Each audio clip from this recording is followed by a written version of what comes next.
Welcome to Demand Gen Confidential, the marketing podcast where we'll be talking with some of the most progressive marketers out there, diving deep into marketing tactics to help you become a better marketer. Let's jump into today's episode. I always wonder what I did before kids. Like, thought I was busy and I thought I had no time. And yeah, exactly. how And now it's ridiculous like there that is thought zero was. time. It- Yeah, like now there is truly zero time. Yeah, Everything evaporates before you even know what you're going to do. Or one thing that I've noticed recently is everything takes just like 20 to 30 minutes longer time now doing anything. It's like, okay, we're going to, go and grab this other thing. It's like, okay, well, we diaper, nursing, getting everybody back into their seats, getting them ready to go in the car. Everybody's ready. Okay, here we go. It's just okay. And then, get out. Getting out of the car to go into the store is another adventure. Takes more time and all that stuff. It's crazy. yeah. When you're probably on multiple naps still. Oh yeah, we're definitely on multiple naps land. We're in like 4 naps a day or 5 naps a day still land. Nice. I Yeah.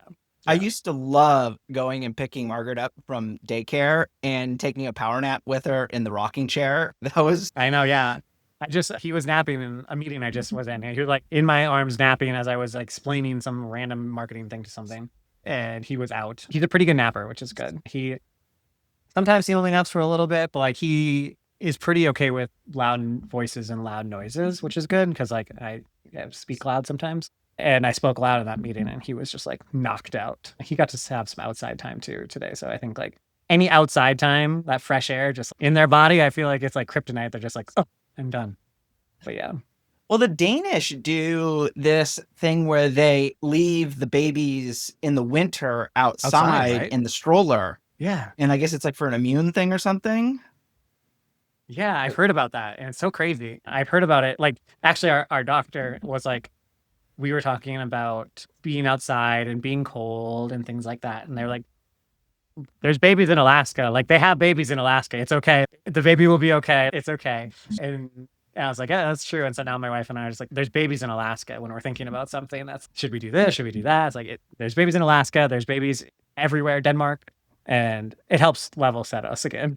So, Yeah. that's true.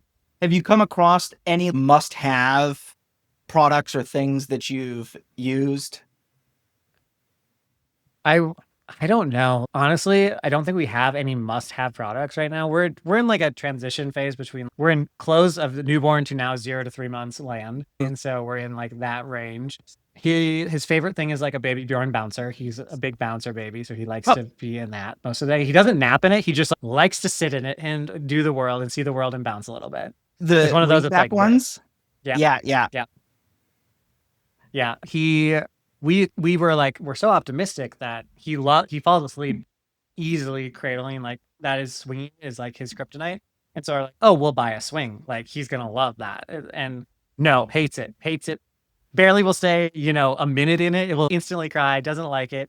And we're like, okay, this is perplexing. He clearly just likes human swinging versus like mechanical swinging. And we were like, we'll try the front and back. We'll try the side to side. We're like in the process right now of trying to figure out, maybe it's just like a different style of swing we need to get. And so we've been like, we're on our 3rd style of swing right now. And so far, no luck. But fingers crossed that we do find the must-have. Because right now he's a big contact napper, which is fine today, but it takes a lot of time for my wife, like during the day. So yeah, my daughter was a big contact napper and we just indulged it because we only had one kid and it was only just going to awesome. be for a while. I mean, yeah. Like that's our other thing is he's only going to want a contact nap for a while here. So let's just kind of lean into it.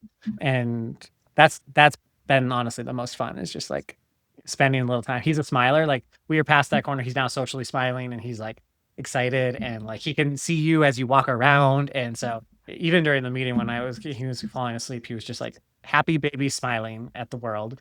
And it was like, oh my gosh, what a joy. What a joy. As I was in the meeting, fighting over budget or fighting over something, it was like a completely different environment, but he really enjoyed it, it's just so good. I don't think I have a favorite thing. Did you have a favorite thing? Did you have a really strong thing? So we always did. So when we lived in Germany, all German babies get Steiff bears. And so we got the Steiff bears, and I think that they're super cute and they're super awesome. So there was that. I usually gift that or recommend it to everybody. And then once we got into swaddling, so I was Yeah. learning how to swaddle in the hospital. Like Art was just like a Houdini and pulling hands and arms out. And Yes. I really liked the hospital swaddles. And so we got a couple of those.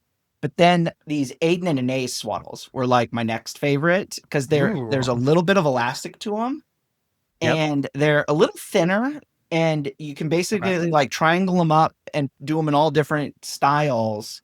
And I I was like able to that. really get, a tight swaddle because I mean, I wasn't like my wife and I weren't baby people. So when they were like, Yeah. oh, it has to stay on their back, I was like paranoid and that it had to be on the back, To how to be, get them yeah. tight and all this stuff so she couldn't roll over. And yeah, those Henry swaddles. is slightly that. Like he has yet to. I mean, he's definitely Houdini. He is getting out of every swaddle. Right now, he's like frustrated swaddle motion. He's hands are down. We have the Nanit, and then we have another thing. And so like he does like the love to dream where his hands are up like this and he sleeps Mhm. like this. That has been his new favorite thing the past 2 weeks. Prior to that, it was like hands down, rolling like this. He's not like capable of rolling on his side or back, but he loves like inching his way into the corner of the bassinet and then like leaning against the mesh. He is a big fan of that, which is this is our first. And so you're super traumatizing. Like, why are you on your side trying to lean into this mesh? Like, that is exactly what you are not supposed to do from everything I've ever read. And so I was like, are you okay? What is going on, dude? And read a bunch of stuff. And it's like, okay, well, babies are babies and they're pretty resilient. So it's okay. And that was a big learning, but like still, and like right now we're in this transition period. We tried last night or the night before, we tried like arms out, like swaddle.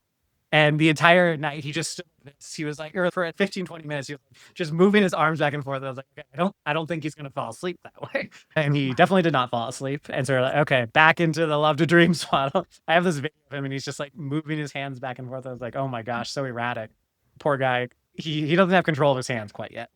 Yeah, that's natural. But awesome. People would probably rather listen to us chat about kids and babies, and especially, Probably. I don't know if you were a kid person, but I wasn't. So it's like it was this whole new world. And so watching people Yeah. who have to learn everything for the first time has to be hilarious. But It's very I entertaining, I feel like. do have some marketing questions for you. And so Perfect. for the audience, I'll do a quick intro. I'm here with Austin Sandmeyer, marketer at Sendoso, customer marketer, field marketer, growth marketer, doing it all. And so we're going to chat with him about campaigns, keeping things weird, and how to incorporate AI. Austin, is there anything else you would like the audience to know about you? No, I'm super excited to chat around marketing. I love all things marketing. I've been in B2B for 10 plus years, playing all kinds of fun different roles. I have done everything from Comic-Con marketing in the world to B2B enterprise SaaS, which is where I kind of live today. And I was one of those people that tried B2C really early in my career and was like, I actually love B2B, I found out. But we'll talk about that and some of the areas on why I think it's fun and how we can learn a lot from B2C. But I am excited to chat about marketing. I am a decaf coffee lover. So as we were just chatting, I had my first. And so I'm still on the decaf train, but it's a very, very challenging train to be on currently. I know. I almost was on the full calf land, Logan, but I'm still decaf as of now. We'll see if that progresses any further. But that's the world that I'm in today. We just have to acknowledge how impressive that is. You're going the world of a new baby with no caffeine, and that is impressive. Yes. So It is a yeah, challenge, but I guess I just like challenges, both personally and professionally, it seems. But yes, we're surviving. Lots of water. Lots of water. Very hydrated individual. there you go. I mean, why don't we kick it off with why you like B2B over B2C? And we can kind Yeah. of see what we can learn from that. Yeah. For B2B and B2C, early on in my career, I was doing some B2C work and I thought it was interesting and super cool. But one of the things that like really drove me to B2B was kind of one is I think for better or worse, it is like the truest wild aspects of marketing. It's like marketing in the manner of like marketing relationships. Sometimes B2C can be very like oftentimes B2C is very transactional. It's super transactional in nature of like check and like they're leaning aggressively into relationships and sometimes they're building better relationships than other people like B2Bs are. But like for B2B to really work, Even you have a great product, whatever, usually you need to have like really strong relationships. And often that requires a buying committee, that requires doing different things, that requires like multi touches. I mean, in B2C land, it's just a couple touches and you can get them across the line. In B2B land, that's usually not the case. There's usually many people involved, many different touches, many different channels often. And so that was one of the things that like enticed me with B2B was this, in my opinion, like some of the purest sense of marketing in the manner of you have to figure out how to do relationships. Like to me, marketing is all about relationships and building relationships, creating and building experiences and kind of that component. And so that is what I enjoy. And oftentimes in B2C, you get to do that, but it's not like every B2C brand is doing that. A lot of B2C brands are transactional brands and they're just like, I need to get this ad in front of people and then they'll buy it because it's a, direct CTA. And so in B2B land, it's not that way. And I think that's fun. But on the flip side of that, B2B can be very boring because it's sometimes based off a bunch of relationships. And if you look back 10, 15 years, it's who has the biggest Rolodex is wherever everything else will go. But I think we've slowly started to change that from who has the biggest Rolodex to like who is creating fun, engaging, weird, maybe experiences or branding or interactions where you can understand the pain point, interact with the brand and understand how does this actually fit into my day-to-day? How does it solve a problem? And I think that is what B2B is trying to figure out and actually can look to B2C to see that because they're usually way more cutting edge than us. They're doing more experiences. They're doing like pop-ups out of the boxes, random things like, and those are things that like B2B isn't as robustly doing, I would say. Yeah, and it's interesting that on the B2B versus B2C lens, the relationships portion, yeah, like people, yeah, okay, so I know where I was going to go with that. So B2B is interesting in that now in B2B SaaS, it's a lot more revenue driving, which marketing in B2C really has always been able to drive revenue because you don't necessarily have sales teams doing everything. And so one of the learnings that's interesting is that as marketing teams are driving more revenue and pushing people later in the funnel to sales teams, you can learn some of that from B2C just because they were always marketing driving revenue. A different change, a change from, like 15 years ago where it was marketing was just a service to sales, doing brochures and stuff like that. Those were the first marketings that I sold in. That's all they were doing really. Wow. It's just a change that has happened is like completely different. It's like crazy. There's been so much change since then. Like I know that there are still many B2B companies that sometimes are still doing brochures or like they are really just not an advertising, but like an advertising and print agency for the business or something. Yeah. But like the more and more as we get, especially if you live in the tech land, like B2B SaaS, way in the pipeline, like really involved in not just bringing in deals and revenue, but like pipeline progression, getting to close one, in my opinion, and like why the second half of my title is customer marketing is how do you retain, how do you expand, how do you land further, which I think is really fun. But and it is also a newer element for B2B. Yeah, I mean, and this is all an evolving thing, but in that B2C, B2B lens, you had mentioned like as we were prepping this, like a theory around campaigns, taking a B2C style, and you had mentioned wanting to keep it weird.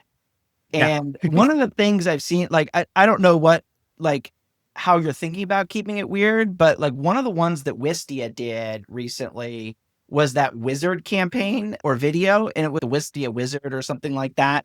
And it was just odd, but it was like done. And I'm sure they did a lot of work in order to make it odd and weird, but you were just like, as it was like going through this video, you couldn't help but watch. Like, and so I watched the whole thing and I was like, I don't even know what I'm watching, but.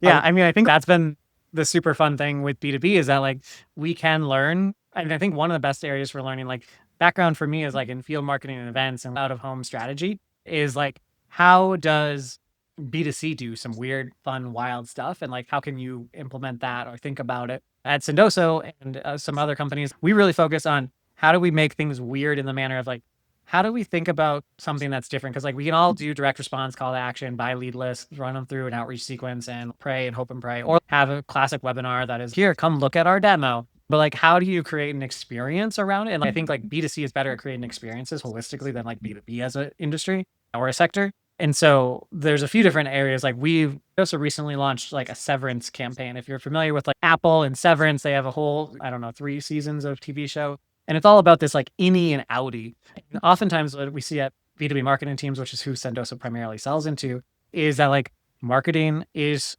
like struggling and always working to find the forecast number, drive the pipeline, move it forward, and is doing, as we talked about earlier, doing more and more and more down that pipeline and trying to progress it. And so you get in this situation where you feel like disconnected. Like you actually feel like you're an innie when you're at work and or when you're talking to, you know, sales and the revenue team. And you look at an Audi when you're thinking about like advertising, creative and fun things. And so you kind of get this disconnect as a marketer. I think I felt it many times as a B2B marketer. Is there's so many aspects here that are so confusing. They're slightly different. They're actually kind of disconnected in theory in many ways. And so we've launched this Innies and Outties severance campaign where you can save an innie from pipeline doom and the classic like sales, we need more deals. Like the conversion rate's not high enough, you know, that kind of saving thing. And we could send, obviously Sendoso gifting, you could send yourself gifts, you could send other people gifts to save that innie. And so we kind of did this play on the final couple episodes of Severance, and it like was super, super strong. We produced like custom image graphics for everybody that submitted. We sent out a bunch of gifts, hundreds and hundreds and probably thousands of gifts to our target, our buyers, but that wasn't a direct response campaign. We weren't like, come, you know, submit an innie and you're in our demo funnel now. It's about creating like an experience and a brand and emotion that like gifting is a fun element and a fun channel. And so people think about it in different aspects and they think about it when they want it, but like being a part of the conversation, if you're in B2B SaaS or gifting, you probably have, or like B2B SaaS in tech specifically, you probably thought about gifting or there's not a ton of players. So you've had a conversation with us. And so you are like, I know about that. I just don't know like how to get ROI out of it. And so that was kind of the end result. It was like, we want to be fun. We want to come top of mind, because I think it's like every marketing case study in the world is like, how do you become the bounty of, or like the Kleenex of the industry or the segment? And so that was an element of why we push and have weird campaigns. Yeah. So 2 things on that. I don't watch Severance. So I'm curious, what is the Innie and Outie? And I tried to YouTube it before we chatted because I knew you'd mentioned the Innies and Outies thing, and I had seen your campaign and it was over my head. But because I'm a marketer that didn't watch it. Like, what is the Innie and Outie thing? Yeah, so Innies and Outties. So with Apple is, so there's this company, I'm going to butcher it all, but there's a company and people go and work there and they get like a chip in their brain. And then that is like they're going to work. And when they get to work, they go through an elevator down to their floor, which is like the severed floor. And during that elevator ride, their like brain clicks off and they don't know who that person is anymore. And they walk out of the elevator, this new person that is like their Innie is what they're classified. And so that person only knows what is happening on that floor. And so what happens is like the Innie is completely disconnected from their Outie, which is the person that they are in their everyday life. And so you have this situation where like the Innie is one person and a dynamic, and this person, and the Outie is a completely different, you know, person that is doing different things. And so you feel this really strong disconnect as you watch the different characters in Severance. And so that's Innie and Outie. It's not belly buttons, which is, we definitely got a lot of people thinking about like, what are these belly button people thinking or talking about? But it's not belly buttons. It kind of revolves around a campaign idea that we had in the past of adopting a marketer. We did this during the Christmas time of marketers are burnt out in their target demographic. You could do this with other demographics like HR. HR is super burnt out a lot of the times. You could adopt an HR leader, adopt an HR. And we were kind of doing it off the play of, I don't even know. So I'm going to butcher years. I'm really bad at years.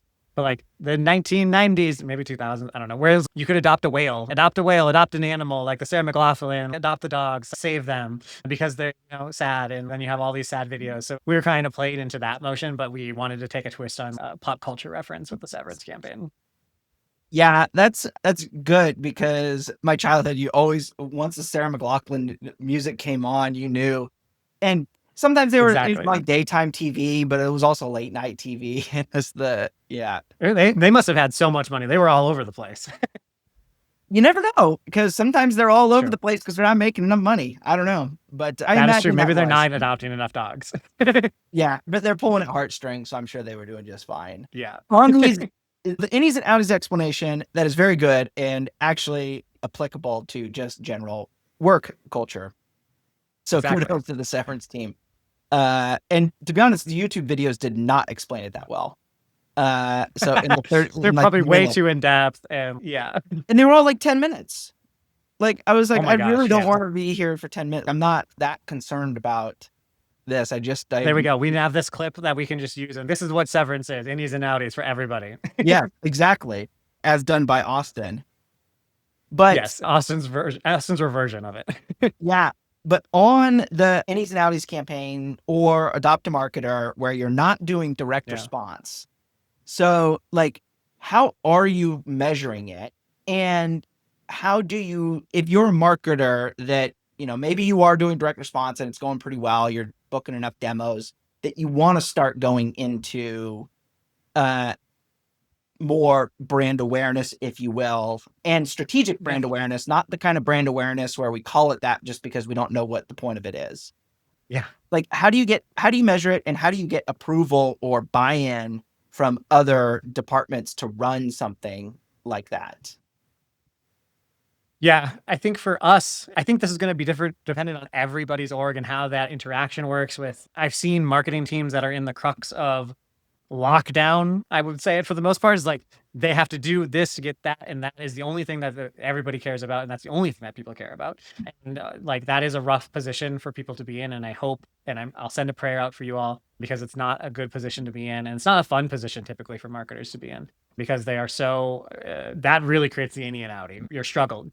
And so if that is the case, I'm not going to say go find a new job. I'm saying help understand and educate as many people as possible in your org about what marketing is beyond pipeline production. Because now at B2B enterprise land, it is pipeline production is the only thing. And like, I think when people think about pipeline production, they're really only thinking about the last little bitty itty bitty like last quarter of the pipeline. There is so many aspects of like how someone gets to that element of the pipeline that people don't care about. People only care about how many meetings were booked, and what is the next step on those meetings, and are they going to the sales rep?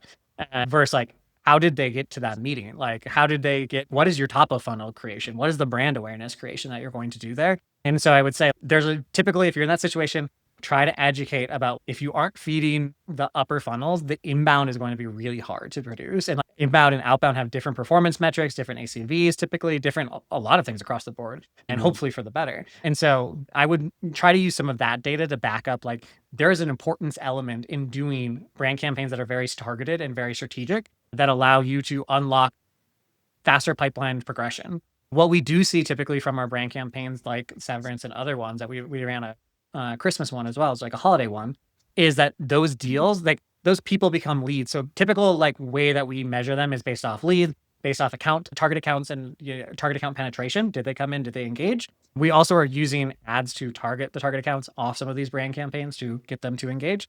Do they engage with these campaigns? What is the engagement level? Do we get multiple people to engage? Because typically we're selling enterprise. Are we starting to build up that committee in our CRM? Are we starting to kind of build up that committee in like our awareness level of the brand funnel? And then as they move forward, like what we see typically is like once they've engaged with some of those campaigns, you actually move them faster. Like they actually are more engaged with the campaign faster. And like we obviously we do direct mail. And so there's a direct mail element. There's a follow-up element with direct mail typically always. And so like I highly recommend that the follow-up isn't, did you want to book a demo off of a brand campaign? Because that is, you know, you're asking to get married on your first date. You probably aren't going to succeed that often. Occasionally there's Hail Marys that happen. I've heard about them, but not super common. So like when you do that type of brand campaign and maybe you do direct mail, like figure out what your dating steps are. I like to think of like it as a relationship. Like what is your dating next steps? What is like liking the pictures? If I'm thinking about the dating metaphor, like what is liking the pictures on Facebook back when I was on Facebook, or like liking the pictures on Instagram, or like subtweeting? What are those steps in that pipeline campaign that is the upper level that people aren't thinking about that you can get them to? And those are the follow-ups that make sense. That first, you want to get married, like you want to go to a demo. And I think like you can use that metaphor of demo and marriage like at demo level. And you can also see it like when you're thinking about pipeline perspective. Like the way I think about that is like for marketing, the marriage is often like a demo. For sales, the marriage is typically close one. And like that relationship starts over when a new person comes into the conversation, because like as much trust as Logan and you and I have, we're adding another person into this fold. And so trying to make sure that they have the same alignment needs to restart in theory, no matter how much, additional stuff you've done. Yeah, I like the engagements piece of that measurement, because one of the things I'm toying around with is like breaking marketing sources out. I want to do away with MQLs, like all of that business, and live in a world where it's like outbound. I'm calling it midbound as a play off a CMO I worked with. Oh, we worked with her for the short period, and then inbound. So inbound is all your demos, direct response. Then midbound is that bucket where you're putting dollars in, getting engagements, and then at some point, those engagements turn over to the sales development team to prospect. And then budget line items into these, because even if you're going to do some severance, you're going to have to track back that dollars. Now, it's not going to be a one-to-one necessarily, but you're going to have to be able to build a bucket story. This bucket is now doing XYZ in that. And and we see them like typical. I would say that like this isn't us only, but as they engage with your brand, they start to progress faster through your pipeline than what they probably would if they're an outbound motion. And so we see that once you've engaged with some of our brand campaigns, you are significantly moving faster through our campaigns and moving faster through that dating step to the actual having a marriage step. And so those are areas of like why you can start justifying that bucket I always like to think about, I actually like to think that we're not that smart and that we're not reinventing the wheel all the time. And it's like, really, if this is coming back to the land of just like an actual pipeline and how you think about pipeline and how you think about investments at the top of the pipeline, I would say that B2B SaaS has been so focused on the bottom of the pipeline that we've completely forgot about the top of the pipeline. Or like some companies are the inverse, depending on where you are. You only care about the top. But I do think there's a healthy understanding of everything in the pipeline. We walked away from MQLs when you said that at Sendoso probably 2 years ago. And it's been very refreshing and understanding of how to think through stuff as it relates to a pipeline that doesn't have MQLs and has other elements and other signals and stuff like that. So that's always interesting. That's really great to hear. I did one of these with a data scientist, and one of her pitfalls that she talked about was not thinking hard enough about your metrics. And I think, and I'll just say it, like if you're using MQLs and SQLs and SALs and you're just using it because that's what you've always done, like you're clearly not thinking hard enough. And you can do MQLs and understanding the criteria and everything that you do it. That's not a bad thing if you have very specific reasons for doing it. Like I love hearing that you guys walked away from it. And because like, to me, it's like we're now listening to somebody on a team that is thinking very hard about their metrics and numbers and what they're going to do and how they're going to move people through. We think very aggressively about campaigns and how we engage campaigns and engage people, but we think very lightly about how we think about MQLs. Like we walked away from the terminology. We walked away from many aspects of what you would classify as an MQL. We also walked away from like marketing owning MQL as like our end number. We moved, as most companies have, deeper into the pipeline into S1s or S0s or S2s or something. And so we moved that direction and understood like there was kind of like a blow up moment when we think about like we blew up our pipeline and was like, this doesn't work anymore. We need to rethink the stages that we want and what is the entry exit criteria. How do we think about that? Where would they be along this process with us? And that's kind of like what we did about a year and a half, 2 years ago now. And that would probably be right on the cusp of super progressive, because now you have to. The costs have skyrocketed. Like everything's flooded with AI. If you're not thinking like, how am I going to completely shift what we're doing? It's going to be a slog of, just lighting money on fire, I think. Yeah, for sure. I talk to a lot of marketing companies and a lot of people in marketing and B2B tech. And I feel for a lot of people because they are burning a lot of money and they're not like strategically thinking through like, why does this make sense? I think with AI and the movements that we are today, I think we're walking away from just like put more money on that source channel to get more because it's a straight line up to the right motion to like, this is kind of my and many others, I think, hopefully, finger crossed. But if we're moving to an experience motion, like an experience economy of how are you engaging? How are you engaging, building the community? How are you actually creating experiences? Because like with AI, you can do everything for the most part really fast and, programmatic and all of these elements. But one element that is still needs to be involved is you need to create an experience through this pipeline, through this funnel. Otherwise, like people will fall out left, right, and center, which I think we see happening all the time. Yeah, I mean, it's probably a decent segue for the next thing I wanted to ask you, because it's both experiences. Clearly, at Sendoso, you guys are able to be progressive marketers, and that's awesome. But around events, and I had chatted with you we chatted like a year or two ago, and you just mentioned offhand that you were going to stop trade shows, stop sponsoring trade shows, and you guys were going all in on an entirely different motion to create different experiences. And it probably has to be a little bit scary that you just like, we're gonna not sponsor trade shows for our event strategy with something different. And I mean, what is that going from trade shows? And I think you call them ancillary events, or I don't know if you have a better terminology for them, but maybe explain like what you did ditching trade shows and how you get to that approval. How we get to it. How we get to that was like, we saw how much we were kind of spending on trade shows and we didn't see the ROI. We know how much, everybody knows how much a booth costs. It costs way too much. And, you know, as we talk about, I always like to give the caveat of when I say we did away with trade shows is that there is a place for trade shows in a company's progression, in an industry's progression, and a product features progression. Where that is really depends on what the trade show is good, who audience stuff like it's for. We walked away from our trade show strategy, from a core trade show strategy, because the trade shows we were going to were the ones that we have been to before. We know where they are. Like everybody knows us, and it doesn't make sense for us to go and have a big booth here and be the platinum sponsor from a brand awareness perspective, because everybody knows us. And so it doesn't make sense. And so what we did is like, which I think everybody's kind of leaning in this direction, is like, even if you're a startup and nobody knows you, you still are leaning in like, how do I build the relationship at the event? Because that's what really matters. Like at an event, you can get the booth list and the scans, and you can try to run all the stuff which everybody's doing. So 2 days after the event, everybody gets it was great to meet you at XYZ event. But that didn't produce for us. And I find it hard to believe that it produces for many people. And so we walked away from that because I looked at events and I was like, what is good of events is relating and being and getting a relationship with the people that we want to get.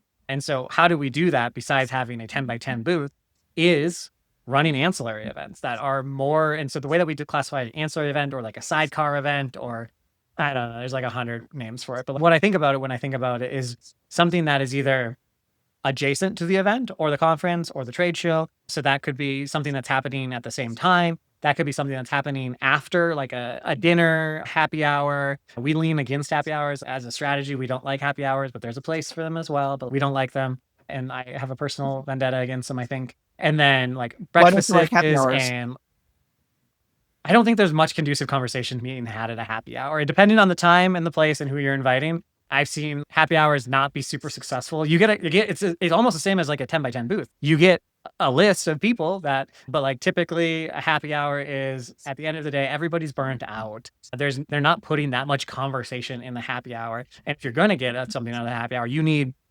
almost a 1-to-1 sales rep to prospect people coming in the door, that's an intimidating happy hour in the first place. And you just typically don't have enough staff to do that. And then I've also seen like the opposite, which is just like really sad happy hours that don't produce anything out of it. And there's no conversations being had. My worst and my nightmare is for us to sponsor a happy hour that is like the dark lights, the black like cups that are glowing, and like music so loud you can't hear yourself think.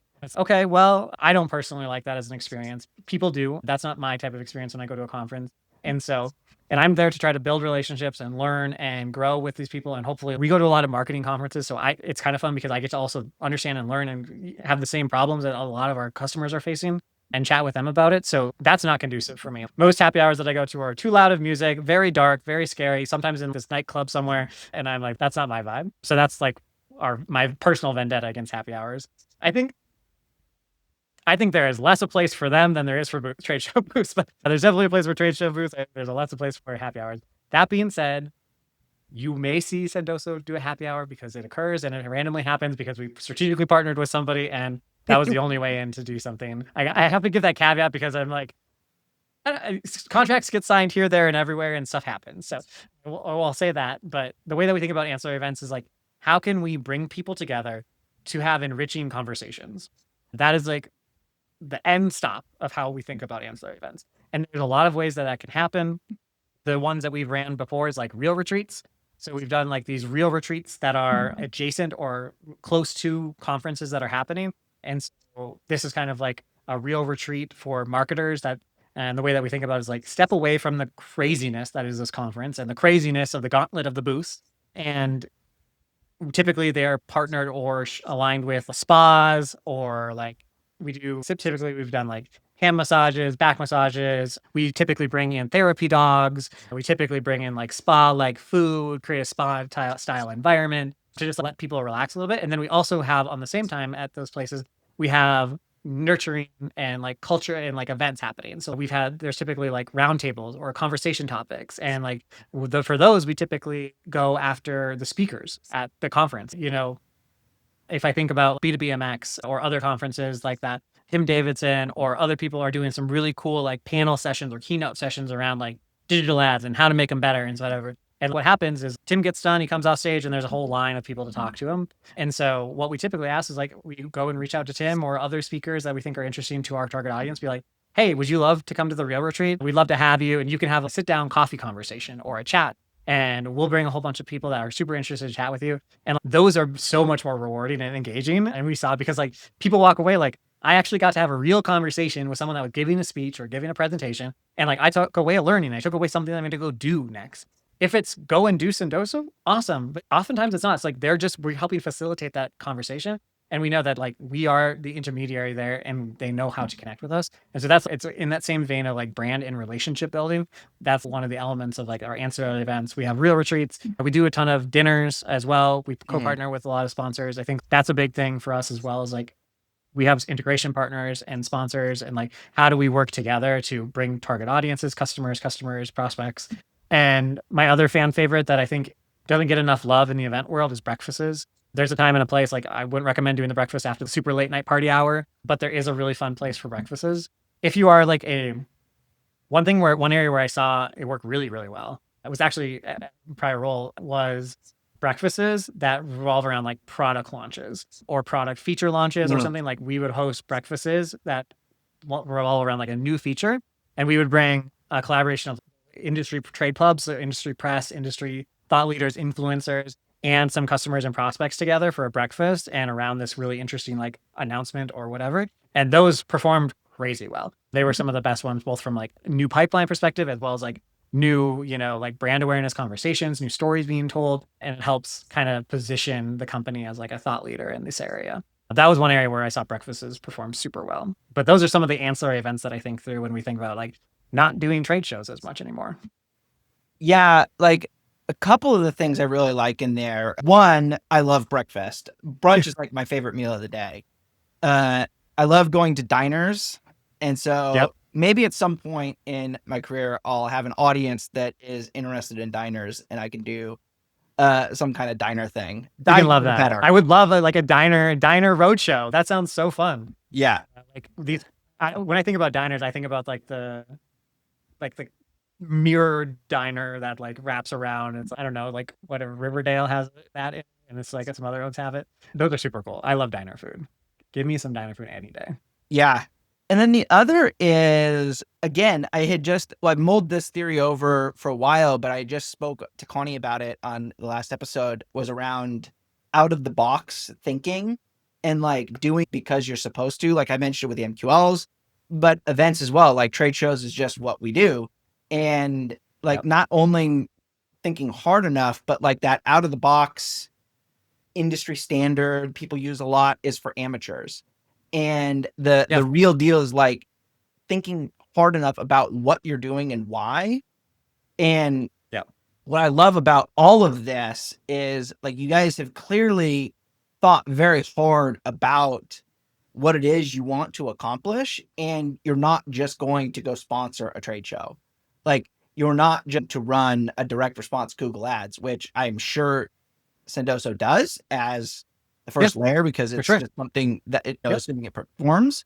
But like taking that one step further and being very intentional about the stuff that you're doing with the audience. Like I would imagine spa days marketers are just eating up. and loving that stuff. Yeah, they love them. They love them, and it's so good. It's one other element that I want to tap into for ancillary events that is not really thought about, but is super important for it. It's also a really great way to tap people that aren't at the conference. Because like oftentimes you're doing a booth, you're at the conference, like you are tapping the audience that is at the conference, and like you're not often tapping whoever else is in San Francisco, whoever else is in Boston, whoever else is in Toronto. If you're doing an ancillary event, the rest of those people don't need to walk through that door with the badge. You can bring them to whatever area or place that you're at. And you can also do, so you can do a little like conference people, and you also do the city people. So we do like when we did like the Phoenix one, we brought people from the conference, we brought people from Phoenix. When we did Vegas, same situation. So it allows you to double tap a little bit. If you think of, typically you would do like a road show, that would be a separate siloed thing that kind of connects by itself. But like you can kind of double tap in it, which is, I think, kind of like a fun hack. Yeah, that is a good call out. And I guess I want to clarify some of this, because you're doing this at events you've attended in the past. There is probably some like knowledge of who's going to be there. So you already kind of know how you're going to get people to this event then. Yeah. So we do it at events that we have, list that or that kind of commotion. And then we have done it at events that we have not attended before.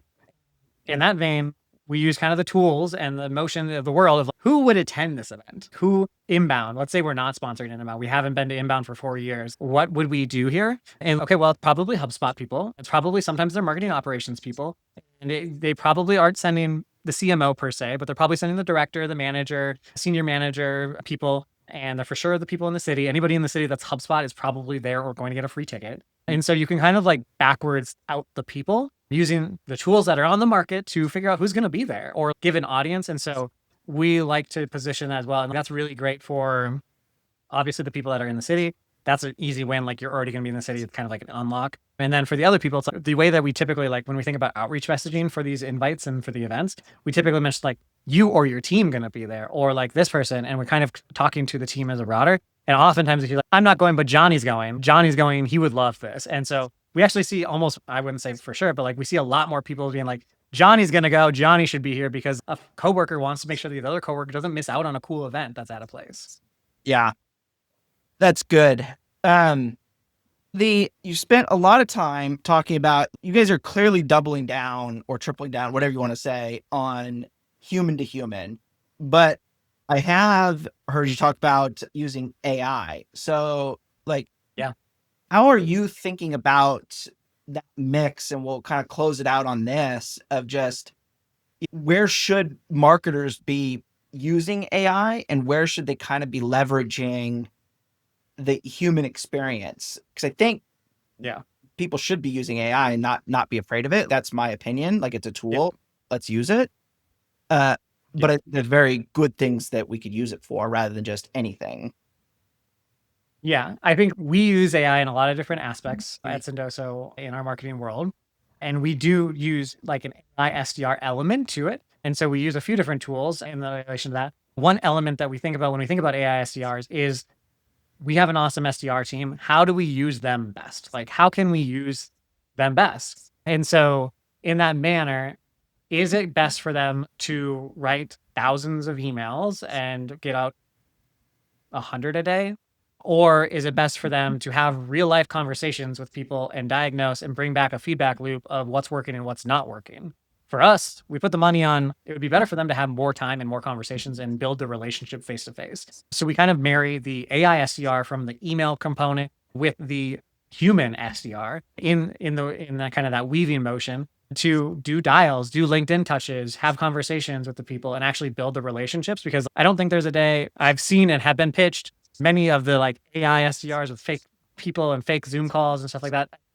I'm not there. I'm sure people might think that the people are there. I'm not there yet. I still think there's a very important place for the human in the loop. And so that's where we kind of play and like where we have them from an AI SDR. I think AI is super good at producing really strong emails if they have the right access to the right data sources. And I think that's one of the biggest challenging unlocks. So we are a massive proponent and big friend and understander of user gems. I think like champions and signals and hiring is one of the biggest things that we use at Sendoso. And I've used it at other roles as well. is like, where does this champion go? Where do they go to next? Like, how can we work with them at the next place of business?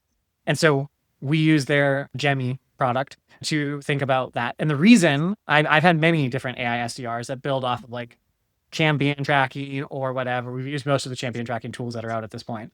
And so the reason that I'm so bullish, I believe a lot in user gems motion is because it's really integrated into our Salesforce. Like it knows so much about this individual in the manner of it knows if they were on a deal, when they were last on the deal, who they last talked to, what was the reason that they didn't want to buy from us or they did buy from us.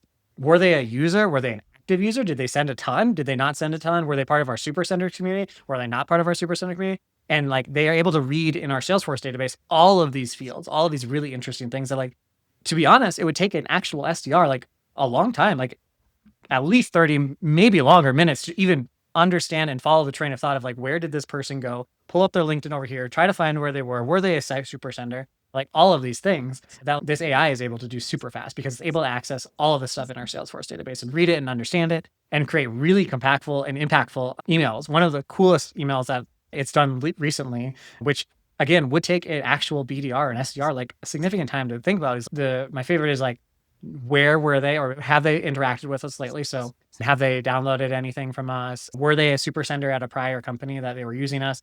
And then what it also is doing, which is super cool, is like marrying that data up with another person at that company that was a super sender at another company. So likely, oftentimes what we see is customers move to other accounts and then there's multiple other prior customers there at that account. And so it's marrying those up is like, Logan, you were at this prior company, and John also over in sales was at this prior company. You guys should chat to see how you guys used Sendoso in the previous roles and see if it makes sense for where you are today. And we've had crazy response rate from that, and like super strong response rate, super strong open rate, meetings book rate. It's like really strong, but like it's able to send out many of those emails. And in the process of an AI, like a normal SDR, would take quite a while. And that's not to say the AI SDR shouldn't, or the SDR shouldn't be involved in it. The SDR is still involved in calling, LinkedIn touching, human interactions, qualifying calls, like all of those types of things.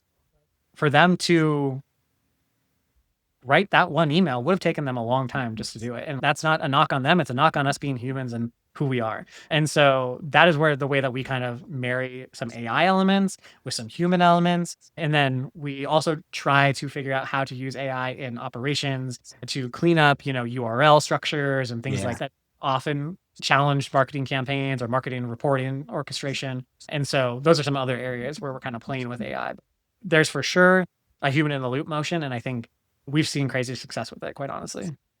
Yeah. I mean, I love that AI example. Just the idea that you're not replacing one thing, you're just making the whole system better. And I think that's one of the things that gets lost in the AI conversation. It's replacing jobs, this, that, or the other. It's a great tool. It's like your assistant, it's an intern, like whatever. Yeah. And you're focusing on the human side of the equation, which is conversations. Exactly. I mean, exactly. And like we're in my element, like how we kind of think about it is like our SDRs would not like to spend an hour writing that email. That would not be fun for them. And then having to do it all the time, that would not be fun for them. Having conversations and actually understanding our buyers and doing like that is a much better better use of their time. Also, if you think about the SDR to AE or wherever they want to go next pipeline, like if they can have conversations and understand, that's going to be way more fruitful and productive for them versus like, can they write a really strong email that took them an hour to produce? There's a massive trade-off and a massive ability for them to learn cool, great skills that will help them in the future and get them doing things that actually matter and have better resonance and like better experience for them.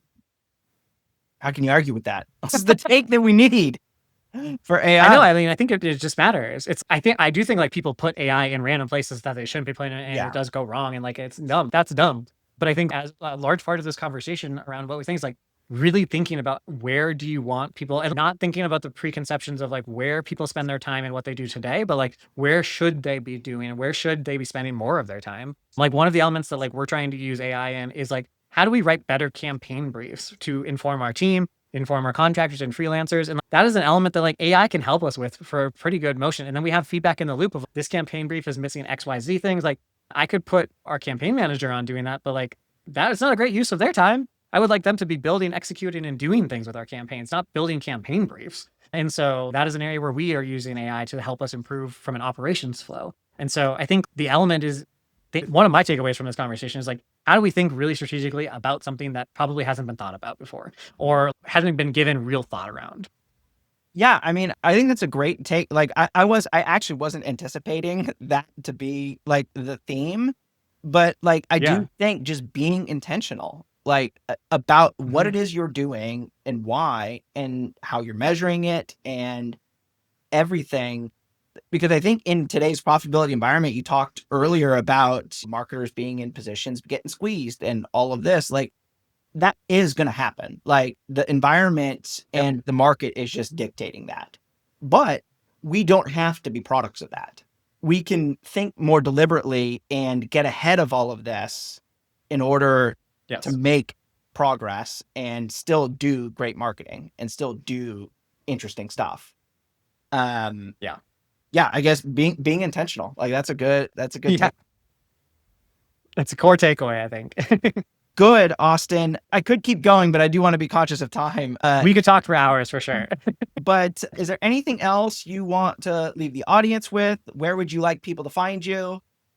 All of that good stuff. Yeah, I mean, find me on LinkedIn. You can find me on LinkedIn. Feel free to connect with me. Shoot me a message. Say, you're super wrong. This was wrong. This is the better take. I don't care.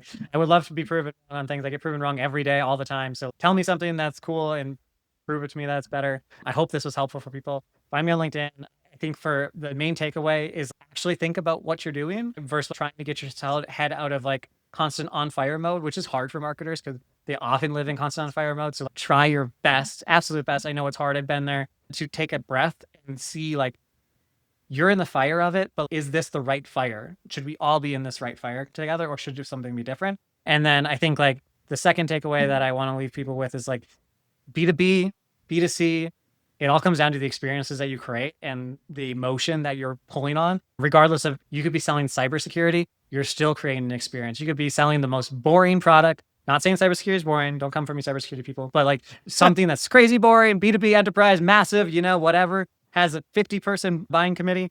It's still about creating an experience because every single one of those people on the buying committee is a person and they are going to experience you whether you like it or not.